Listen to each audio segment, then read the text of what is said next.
Amidst the tennis mania, what news have we had of Alexander Zverev, aka world number 3, who has 24 ATP titles in singles but was knocked out in the first round of Wimbledon this year in a match against French player Arthur Rinderknech, whose career high was bagging the world number 42 spot in 2022.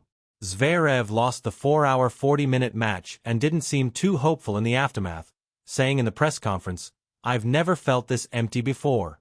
Just lacking joy in everything that I do. It's not necessarily about tennis. Just lacking joy outside of tennis, as well." However, things have maybe turned around for the player as he has had some time away from this wake-up call, just to process it all.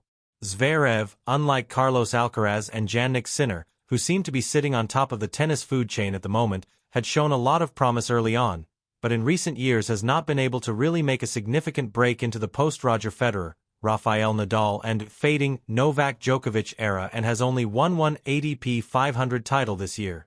But after some soul-searching, Zverev seems to have found his fire and seems to be coming for Alcaraz and Sinner. Zverev, who is currently working on his game and form, said in a recent interview with Tennis 365, "At the moment, Carlos is kind of the star boy now. He just brings great energy to the court and along with Jannik, they are the players to beat. I just hope to spoil their party a little bit and I think I can do that."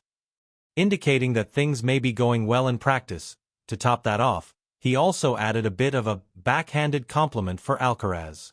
"Carlos is a great guy."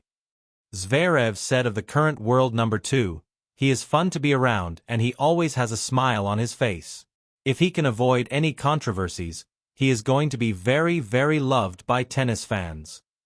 The "if he can avoid any controversies" bit seems a bit pointed, considering Alcaraz himself and those around him have spoken recently about his love for partying, with Alcaraz even saying in his Netflix documentary, "Look, in Ibiza, I'm not going to lie to you. It's about partying and going out." However, after this year's Wimbledon loss, one has to wonder if the partying is serving Alcaraz well or not, which seems to be the point Zverev is making. It looks like that swift Wimbledon exit was the shock Zverev needed to get back into shape, because ever since then he's been training at the Rafael Nadal Academy, under none other than Tony Nadal, Rafa's very own uncle and coach, who also has some thoughts on the subject of this world number 3 who's never won a Grand Slam. If he, Zverev, wants to win and have chances to win a Grand Slam, he needs to change a little his mentality. He can win, but to win is a thing about mentality, Tony Nadal said, indicating that the coaching Zverev is receiving at the academy is as much mental as it is physical, and it seems to be working, because Zverev has some big plans for the future. Alexander Zverev seems to be looking forward to taking on that Grand Slam challenge starting with this year's US Open in August. From there he'll be back with Team Europe for the Laver Cup, which is set to take place in San Francisco in mid-September. Laver Cup was great to be a part of and it is always a massive team effort, for sure, Zverev said of his previous experience playing the tournament. "There are a lot of things that go into deciding which team comes out on top," he added. This year French tennis star Yannick Noah will captain Team Europe, taking over from the legendary Bjorn Borg.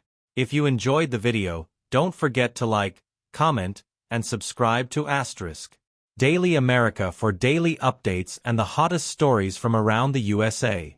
Stay informed, stay ahead.